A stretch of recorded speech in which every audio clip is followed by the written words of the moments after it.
Lihat Yuri kembali hidup. Asli ini mah tokoh Yuri sama misteriusnya dengan Nano. Episode 5. Di sebuah sekolah sedang diadakan kegiatan inisiasi murid atau kayak ospek itu bagi murid baru. Seorang senior bernama Kei adalah ketua kegiatan murid tahun itu. Upacara inisiasi murid ini adalah tradisi lama yang harus diwariskan. Kei kelihatan ramah di awal, tapi kekejamannya mulai terlihat saat para murid masuk sesi makan siang. Mereka disajikan makanan menjijikan yang dipenuhi belatung. Mau tidak mau mereka harus makan. Sampai ada yang muntah-muntah.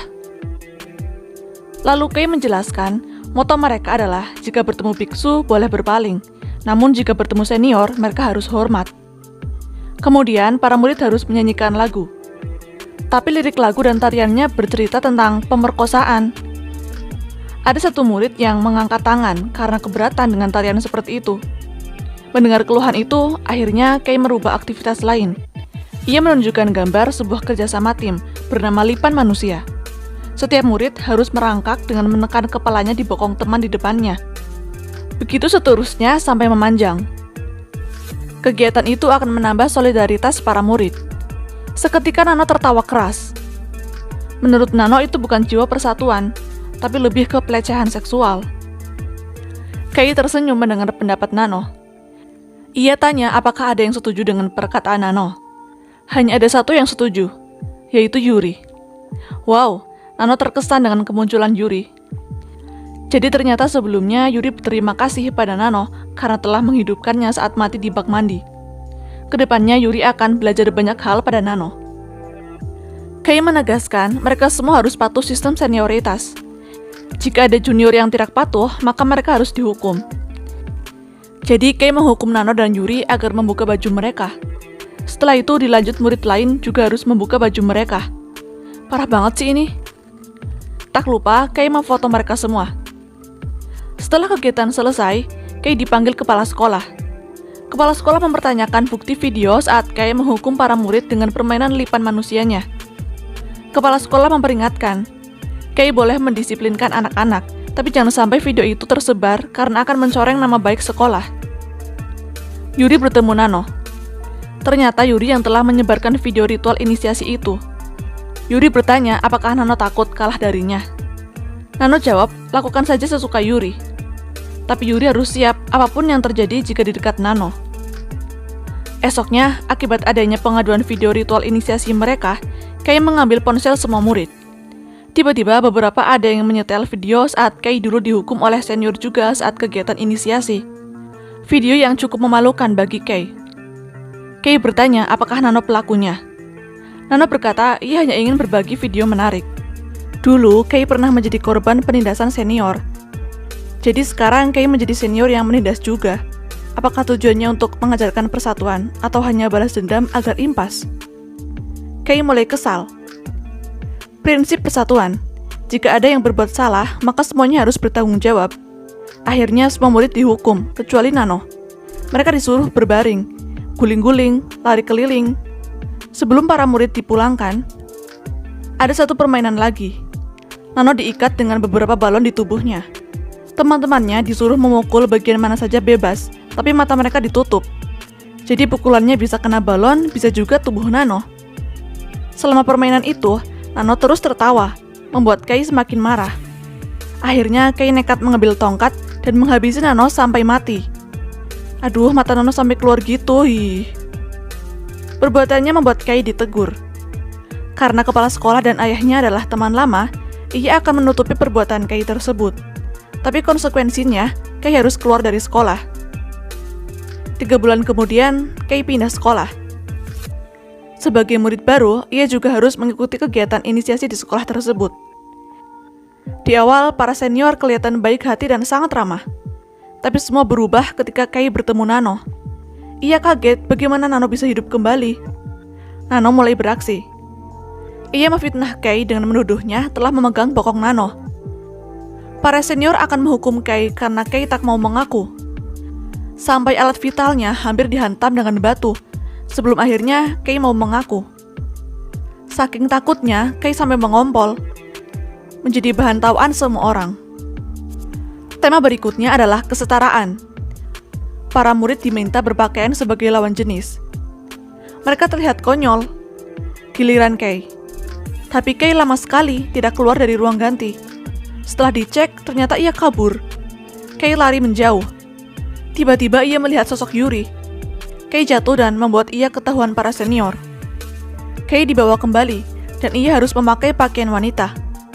Dan dandannya sangat konyol. Kei telah berbuat kesalahan karena nekat kabur. Seperti prinsipnya dulu saat jadi senior.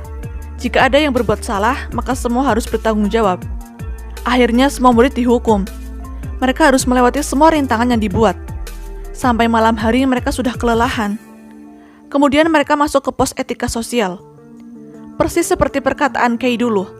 Jika bertemu biksu boleh berpaling, namun jika bertemu senior mereka harus memberi hormat. Para murid mulai bersikap hormat pada senior. Untuk Kei berbeda. Nano membawa seekor anjing. Tuan laki, nama dari anjing tersebut lebih senior dari mereka semua. Kei diminta hormat pada tuan laki. Kei sempat tak mau, namun ia terus dipaksa. Ya ampun, sebegitu rendahnya manusia harus hormat pada anjing. Waktu tidur, teman-teman Kei menyekapnya. Gara-gara Kei mereka semua dihukum. Karena itu jika Kei mau tidur di situ, Kei harus menjaga sikap besok. Kei diusir. Di luar, ia melihat tuan laki. Ia marah dan hendak menyakiti anjing itu. Lalu datang Nano. Kei bertanya, apa yang Nano inginkan darinya? Nano kembali mengerjai Kei dengan melepas ikatan tuan laki. Anjing itu kabur. Nano berteriak bahwa Kei telah menyakiti tuan laki dan membuatnya kabur. Semua murid segera bangun dan mencari kemana laki pergi. Sampai pagi hari mereka tak dapat menemukannya. Karena anjing piaraan kelas telah hilang, mereka harus mencari pengganti laki yang hilang. Semua menetap Kei. Segera Kei ditelanjangi dan diikat seperti anjing. Ia meronta-ronta. Mereka memaksa Kei harus bersikap seperti anjing. Nano mengajak bermain. Ia melempar mainan dan Kei harus mengambil mainan itu. Sumpah udah kayak anjing beneran. Malam hari Kei dikurung di kurungan anjing. Ia tak berdaya. Nano datang membawa makanan sisaan, kayak tulang-tulangan gitu. Nano berkata, lebih baik menjadi anjing kan daripada lipan. Kei menyesal. Ia meminta maaf dan memohon-mohon agar Nano melepaskannya. Setelah itu Nano pergi. Kei menangis tak berdaya. Ya ampun, kasihan banget sebenarnya. Tak lama seseorang datang. Ialah Yuri. Yuri mencoba melepaskan Kei dari kurungan. Setelah itu Kei langsung kabur. Tapi tiba-tiba Yuri berteriak bahwa Kei telah kabur. Semua segera mencari Kei. Kei sempat kelimpungan. Untungnya ia bisa keluar dari tempat itu. Ia menemukan mobil bak. Dengan sembunyi-sembunyi, Kei masuk dan ikut mobil bak itu pergi. Kei sangat bersyukur bisa kabur. Beberapa saat kemudian ia bangun, menyadari kalau mobil sudah berhenti. Kei kaget, ternyata mobil itu membawanya ke tempat inisiasi itu lagi. Ia kembali mengendap-endap untuk kabur. Tapi teman-temannya melihatnya. Kei lari ke danau. Ia sudah tidak bisa kabur lagi. Lalu tiba-tiba Yuri berteriak bahwa jasad laki telah ditemukan. Mereka langsung menuduh Kei pelakunya. Kei berusaha menjelaskan, ia tak melakukan apa-apa. Tapi tak ada yang percaya. Yuri memberi perintah. Kei harus dihukum. Bagi yang paling banyak memukul Kei, akan menjadi ketua angkatan. Segera murid-murid menghajar Kei tak ada ampun. Nano agak tak suka dengan cara Yuri, sampai harus membunuh laki. Menurut Yuri, jika mereka melepaskan Kei, kemungkinan Kei akan merundung murid-murid lain kelak. Jika Nano terus bersikap begitu, sepertinya Yuri harus segera mengambil alih perannya. Nano tak keberatan. Di akhir, Kei terus dipukuli sampai mati. Episode 6. Nano datang ke sekolah baru bernama Sekolah Pantanawitaya. Setelah ia masuk ke gerbang sekolah, dunia menjadi hitam dan putih. Di kelas, Nano memperkenalkan diri. Ia berkenalan dengan gadis bernama Mi. Mereka diajar guru bernama Guru B. Mayoritas guru di sekolah tersebut tegas dan suka menghukum murid. Lalu datang Guru A. Guru A adalah kepala kesejahteraan murid. Para inspektur murid akan melakukan razia tas. Nano tak mau tasnya diperiksa. Peraturan seperti itu sudah melanggar hak privasi. Guru A menjelaskan, walaupun peraturannya sudah kuno, tapi sudah teruji dan terbukti. Setiap murid harus menuruti guru mereka. Jadi guru A ini yang memegang seluruh peraturan sekolah. Nano mengeluarkan lipstiknya. Ia memakai lipstik yang sangat mencolok itu. Mi tak percaya melihatnya. Kepala sekolah selalu memberikan ceramahnya tentang harapannya agar seluruh murid bersikap disiplin dan beretika baik. Di kantin, para murid hanya diberikan makanan yang sederhana. Mi menjelaskan pada Nano, guru-guru di sekolah mereka jauh lebih buruk dari dugaannya. Nano harus berhati-hati karena mereka membenci tipe murid seperti Nano. Ada 2 murid di kelas bernama Nu dan Jelly. Tempo hari, Jelly mengkritik guru B karena memberikan informasi yang salah. Guru B marah dan melempar penghapus papan tulis padanya. Lalu Nu merekam video untuk menyebarkan perbuatan guru B. Akibatnya, guru kesejahteraan murid membawa dan mengurung mereka berdua di ruang penyesalan. Ruangan itu sangat mengerikan. Tidak ada yang mau masuk ke sana.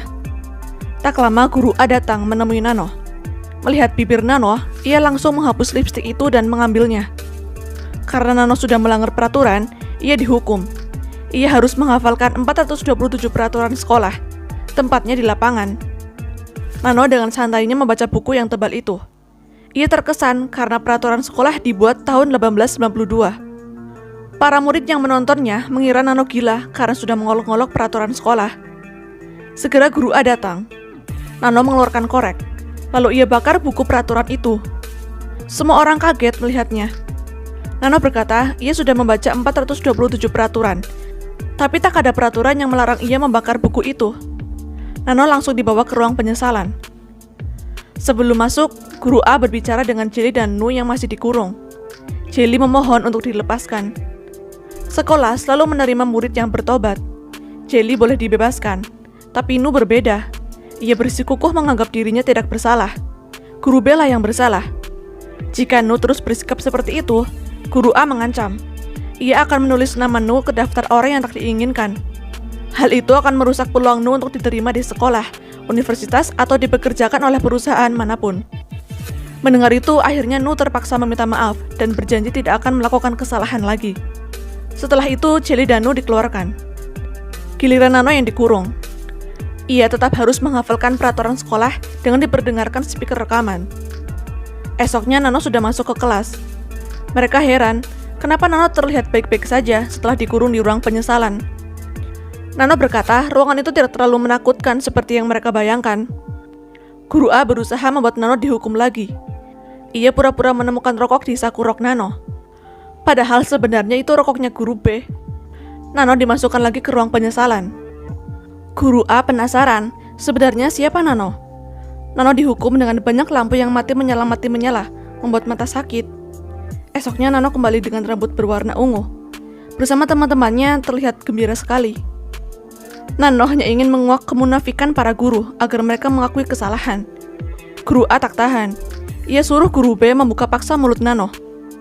Ia tarik lidah Nano dengan alat sampai lepas. Ih, kejam banget ini guru. Entah mengapa guru A seperti tertarik dengan lipstiknya Nano. Agar tak menjadi pikiran, ia gilas lipstik itu ke meja. Tiba-tiba datang Yuri. Ia murid baru. Yuri ingin mengajukan diri menjadi kepala inspektur murid. Tujuan Yuri ingin membantu.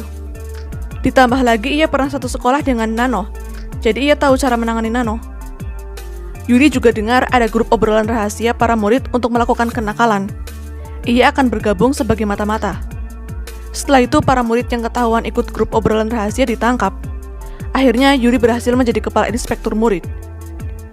Kemudian Yuri meminta membawakan berkasnya guru A. Itu adalah kesempatannya mencuri dokumen penting. Nano melihat di bangkunya ada berkas bertuliskan sangat rahasia. Nano dan Yuri bertemu. Mereka punya rencana masing-masing. Nano memfotokopi dokumen itu sebanyak-banyaknya. Setelah itu guru A memergokinya. Nano akan menunjukkan kalau para guru juga telah melanggar aturan. Ia dan guru A berebut dokumen itu. Yuri diam-diam merekam. Lalu tiba-tiba ia mendekat dan mendorong Nano jatuh ke bawah.